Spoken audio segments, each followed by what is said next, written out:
आज हम देखेंगे कि हम अपने आयकर की गणना कैसे करें इस एक्सेल सीट की सहायता से।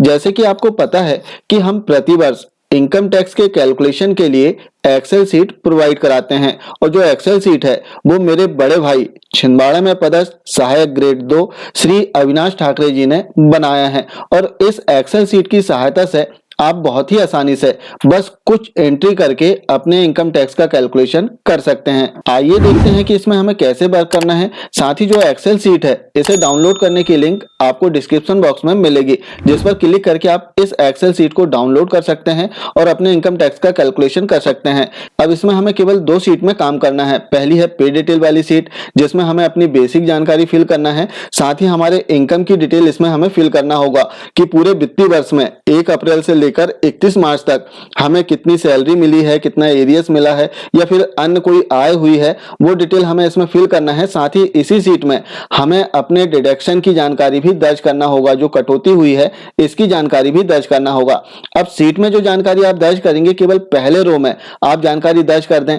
जैसे आप देखेंगे कि मार्च पेड इन अप्रैल, अब अप्रैल माह में जो भी आपको बेसिक पे मिला हो वो यहाँ पर फिल कर दें। इसके बाद में यदि ग्रेड पे आपको मिल रहा है तो यहाँ पर आप फिल कर सकते हैं। जैसे ही आप 2 एंट्री करेंगे तो यहाँ पर टोटल पे ऑटो कैलकुलेट हो जाएगा। इसके बाद हम देखेंगे कि डीए भी ऑटो कैलकुलेट यहाँ पर आपको मिलेगा।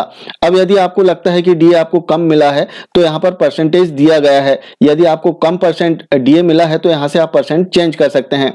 इसके बाद आपको एचआरए जो हाउस रेंट है जो भी आपको मिल रहा है वो यहाँ पर आप टाइप कर सकते हैं। इसके बाद में आप देखेंगे कि अदर अलाउंस यदि आपको मिला है वो फिल कर दें और इसके लिए 2 बॉक्स दिए गए हैं अदर अलाउंस के। जैसे ही हम इतनी एंट्री करेंगे तो हमारी जो ग्रॉस सैलरी है प्रति माह की वो यहाँ पर ऑटो कैलकुलेट हो जाएगी। साथ ही पहली रो में हम जो एंट्री करेंगे सेम वैसी ही एंट्री आपको नीचे डिस्प्ले होने लगेगी। अब यदि इसमें कोई चेंज करना हो आपको तो आप क्लिक करके इसमें चेंज कर सकते हैं। जैसे जुलाई माह में हमें वेतन वृद्धि मिलती है, इंक्रीमेंट मिलता है, तो जुलाई माह में आपका जो वेतन है वो चेंज हो जाएगा, बेसिक पे जो है वो चेंज होगा, तो आप यहाँ पर चेंज कर सकते हैं। साथ ही डीए के लिए आप देखेंगे कि यहाँ पर परसेंटेज दिया गया है, इसमें आपको चेंज करना होगा तभी यहाँ पर चेंज होगा। और इसके उपरांत आप देखेंगे कि यहाँ पर ग्रॉस सैलरी जो है ऑटो कैलकुलेट आपको मिलेगी। इसके बाद इसमें आप सेकंड पार्ट देखेंगे जो कि डिडक्शन का रहेगा, जिसमें जीपीएफ, जीआईएस या फिर अदर जो डिडक्शन हुए हैं वो सारी आपको इसमें एंट्री करना होगा। एंट्री करने के लिए आप केवल पहले वाले पार्ट में जो पहला रो है इसमें एंट्री कर दें और जो एंट्री आप ऊपर करेंगे सेम वैसी ही एंट्री नीचे डिस्प्ले होने लगेगी, जिसमें यदि कोई चेंज करना हो तो आप सुधार सकते हैं। इसके अतिरिक्त नवीन शिक्षक संवर्ग के कर्मचारी के लिए जो एनपीएस डिडक्शन है वो ऑटो कैलकुलेट यहाँ पर आ जाएगा। अब आप देखेंगे कि जितनी एंट्री हम करेंगे उस सबकी डिटेल नीचे आ जाएगी, जिसमें टोटल आपको मिलेगा। जैसे आप देखेंगे कि ग्रांड टोटल लिखा हुआ है और इसमें हमारा जो ग्रॉस पेमेंट है वो कितना हुआ है पूरे वर्ष का वो यहाँ पर ऑटो कैलकुलेट हो चुका है। साथ ही इसका प्रिंट और इसे पीडीएफ फॉर्मेट में भी आप सेव कर सकते हैं। जब आपने पहले पार्ट में जो पे डिटेल वाला पार्ट है, जो सीट है, इसमें एंट्री कर लिया अपनी सारी, इसके उपरांत आपको जाना है कैलकुलेशन वाली सीट में। अब कैलकुलेशन वाली सीट में जो बेसिक एंट्री है वो आपको पहले से यहाँ पर फिल मिलेगी, ऑटो फिल, क्योंकि हमने जो पे डिटेल वाली सीट है इसमें अपनी बेसिक जानकारियां फिल कर दिया है। तो इसमें आपका नाम, आपका डेजिग्नेशन, वो सारी डिटेल आपकी यहाँ पर आ जाएगी। साथ ही हमारा जो ग्रॉस पेमेंट है वो भी यहाँ पर आ जाएगा। अब इस सीट में हमें एंट्री क्या करना है वो हम देख लेते हैं।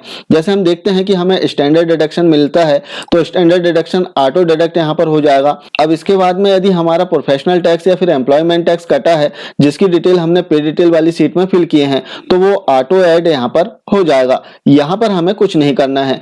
अब हम देखते हैं इसमें जो महत्वपूर्ण पार्ट होता है जो कि 1,50,000 तक हम छूट प्राप्त करते हैं, और वो प्राप्त करते हैं हम under section 80C, 80CCC, 80CCD और 80CCD1 में, जिसमें मैक्सिमम 1,50,000 तक की हम छूट प्राप्त करते हैं। जैसे आप देखेंगे कि इसमें कुछ पार्ट ऐसे हैं जिसमें कुछ राशि पे डिटेल वाली सीट में हम जो दर्ज करेंगे वो ऑटो ऐड हो जाएगी। जैसे हम देखें तो जीआईएस हमने पे डिटेल वाली सीट में 2400 रुपए फिल किया था तो वो यहाँ पर ऑटो ऐड हो चुकी है। इसी प्रकार एनपीएस का जो अमाउंट है हमारा 70,686 रुपए वो भी ऑटो ऐड हो चुका है। इसके अतिरिक्त यहाँ पर हम चेंज कर सकते हैं। यदि हमारी एलआईसी है, लाइफ इंश्योरेंस प्रीमियम, तो हम यहाँ पर दर्ज कर सकते हैं कि हमें कितना प्रीमियम मिल रहा है। साथ ही यहाँ से आप चेंज कर सकते हैं। जैसे आप क्लिक करेंगे तो ड्रॉप डाउन लिस्ट ओपन हो जाएगी जिससे आप चेंज कर सकते हैं। तो यदि जो पॉइंट्स दिए गए हैं इनके अतिरिक्त कोई और भी पॉइंट हो जिनमें आपका डिडक्शन हुआ है अंडर सेक्शन 80C के तहत, तो आप यहाँ से क्लिक करके इन्हें सेलेक्ट कर सकते हैं कि किस पार्ट में आप कटौती दर्शाना चाह रहे हैं और वो अमाउंट आप आगे वाले जो बॉक्स हैं इनमें फिल कर दें।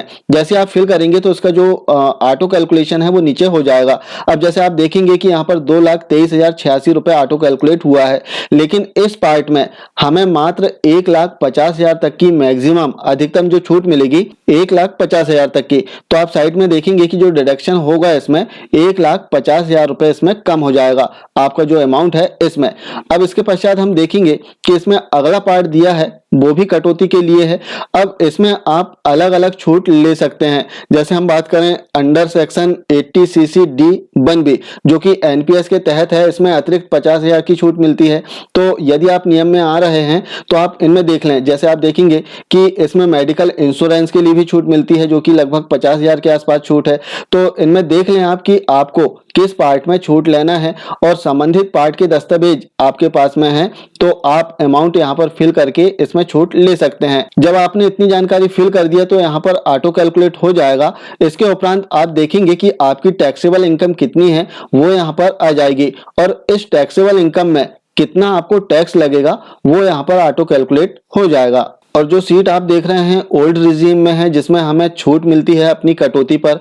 अब यदि आपको न्यू रिजीम में अपना कैलकुलेशन करना है, कंपेयर करना है, तो इसके साइड में आप देखेंगे कि न्यू रिजीम का जो कैलकुलेशन है वो भी आपको मिल जाएगा। जैसे आप देख सकते हैं यहाँ पर न्यू रिजीम का जो कैलकुलेशन है वो दिया गया है। अब न्यू रिजीम में यदि आप देखें तो जो हमें इनकम टैक्स लग रहा है 27,741 रुपए, जबकि ओल्ड टैक्स रिजीम में यदि हम देखें तो इसमें हमें कुछ कम टैक्स लगेगा क्योंकि हमें इसमें कटौती का लाभ मिल जाता है।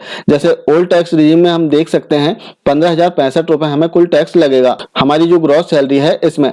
अब इस प्रकार से आप कंपेयर कर सकते हैं कि आपको ओल्ड टैक्स रिजीम में टैक्स देना है या फिर न्यू टैक्स रिजीम में, और जो भी आपके लिए फायदेमंद हो उसमें आप टैक्स फिल कर सकते हैं। और अपना कैलकुलेशन कर लेने के उपरांत आप अपना प्रिंट भी ले सकते हैं, साथ ही इसे पीडीएफ फॉर्मेट में भी आप डाउनलोड कर सकते हैं। और जो फाइल है इसे बहुत ही सावधानी से बनाया गया है। यदि फाइल करेक्ट होती है या फिर कैलकुलेशन में किसी प्रकार की त्रुटि होती है तो इसकी जिम्मेदारी चैनल की नहीं होगी। ये थी इनकम टैक्स कैलकुलेशन के संबंध में एक महत्वपूर्ण जानकारी। आशा है जानकारी अच्छी लगी होगी।